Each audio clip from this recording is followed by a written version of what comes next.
ఖండిస్తున్నాం అన్న వాళ్ళు ఇంతవరకు ఎవరు లేరు. ఖతార్ కూడా తాజాగా వాళ్ళు కూడా మద్దతు తెలుపుతున్నారు. అందువల్ల ఘోరమైన చర్య ఇది.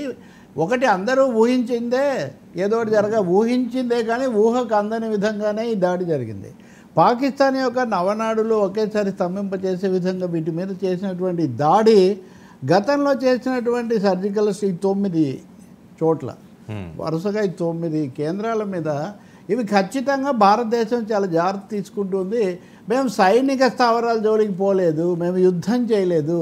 టెర్రరిస్ట్ సెంటర్స్ ఎక్కడైతే వాళ్ళు వాటిని పెంపుడు కేంద్రాలుగా పెట్టారో, పెంచి పోషిస్తున్నారో వాటి మీదే మేము దాడి చేసామని చాలా స్పష్టంగా చెప్తుంది. అందువల్ల భారతదేశం యొక్క వైఖరి చాలా స్పష్టంగా ఉంది. ఇంకోటి కూడా గతంలో ఊరి బాల్కోట అట్లాంటి వాటితో పోలుస్తున్నారు, కానీ అది కాదు. ఇది ఇక్కడ అవి సైనిక కేంద్రాల మీద ఉగ్రవాదులు వచ్చి హ్యూమన్ బాంబ్స్ ఆత్మహత్య, అది కాదు కదా. ఏమాత్రం సంబంధం లేనటువంటి వాళ్ళను, అది కూడా ఒక మతానికి చెందిన వాళ్ళను ప్రత్యేకించే గుర్తింపజేసి ఇప్పుడు అందుకనే ఆపరేషన్ సింధూర్ అని కూడా పేరు ఎందుకు పెట్టారంటే భర్తలను భార్య ఎదుటే చంపడం.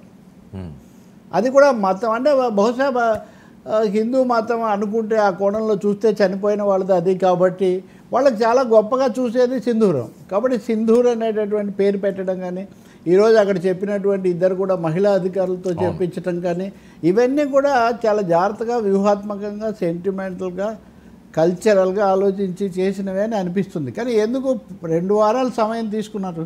వాస్తవంగా 2 వారాలు సమయం తీసుకున్నప్పుడు పాకిస్తాన్ ప్రేరణతో వచ్చినటువంటి ఉగ్రవాదులు చేసింది దొంగ దాడి, ముసుగు దాడి.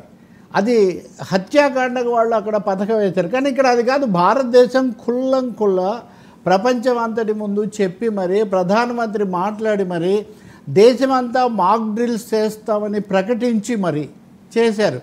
అందువల్ల ఇందులో ఇంకా నిగూఢత రహస్యమేం లేదు. దీనికోసం అంతర్జాతీయంగా ఐక్యరాజ్య సమితి భద్రతా మండలి వేదిక మీద కూడా నిన్న చర్చ చేసినప్పుడు అసలు తీర్మానం కూడా చేయలేదు. పాకిస్తాన్ వెళ్ళి మీరు నా దగ్గరకు వచ్చి ఫిర్యాదు చేసిన తర్వాత, నేను విన్న తర్వాత ఏదో ఒక తీర్పు చెప్పడానికి కూడా లేదంటే పాకిస్తాన్ ఏకాకి మాత్రమే కాదు, ప్రపంచ దేశాల యొక్క తీవ్రమైన అభిశంసనకు గురైనటువంటి ఒక పరిస్థితి. ఇంకా రెండో వైపున భారతదేశంలో మనం ఏదో ఒకటి చేయాలి కదా అని వస్తుంది. కాశ్మీర్ నిజానికి మీరు అన్నట్టు కాశ్మీర్ దాడి పాకిస్తాన్ ఇప్పుడు ఎందుకు చేసింది? జనరల్ మునీర్ అంత పైత్య ప్రకోపంగా ఉన్మాదపూరితంగా ఎందుకు మాట్లాడారంటే నిపుణులు ఖచ్చితంగా 3 కారణాలు చెప్తున్నారు. ఒకటి, కాశ్మీర్ నెమ్మదిగా స్థిరపడటం, అక్కడ ఒక ప్రభుత్వం ఏర్పడటం, అక్కడ మళ్ళీ టూరిజం అనేది తిరిగి రావటం, భారతదేశానికి అంతర్జాతీయ మద్దతు పెరుగుతూ ఉండటం. ఈ 3 కారణాల వల్ల వాళ్ళు ఇంకా రాను మరింతగా అడుగు జారిపోతుంది. కాశ్మీర్లో ఏమన్నా అయితే పాకిస్తాన్ సైన్యానికి వాళ్ళకు ఉండేది ఉండదు. అందుకని కాశ్మీర్లో కార్చిచ్చు పెట్టడం, అది చల్లారకుండా చూడటం, ఇప్పటికే కొంత అవకాశం తగ్గుతుంది వాళ్ళకు. కాబట్టి చాలా ఘాతుకంగా చేశారు. కానీ దానికి ఇప్పుడు మీరు చూస్తున్నట్టుగా అక్కడున్న ప్రజలు కూడా చేస్తే మంచిది, ఉగ్రవాదులను భరించలేమని చెప్తున్నారు. బెలూచిస్తాన్ కూడా ఒక ముఖ్యమైన కారణాల్లో అదొకటి. బెలూచిస్తాన్ ఏదో భారతదేశం చేస్తుందని, భారతదేశం ఏం చేయనక్కర్లేదు. అసలు పాకిస్తాన్ అనుసరించిన వైఖరి వల్లే బంగ్లాదేశ్ విడిపోయింది, బెలూచిస్తాన్లో కూడా ఇది వచ్చింది. సో సమస్య తమ దగ్గర పెట్టుకొని భారతదేశం మీద కక్ష పెంచుకొని భారత్ మీద కక్ష కట్టిన 3 కారణాలకు కూడా 3×9 చొప్పున ఈ 9 స్థావరాల మీద భారతదేశం చేసింది.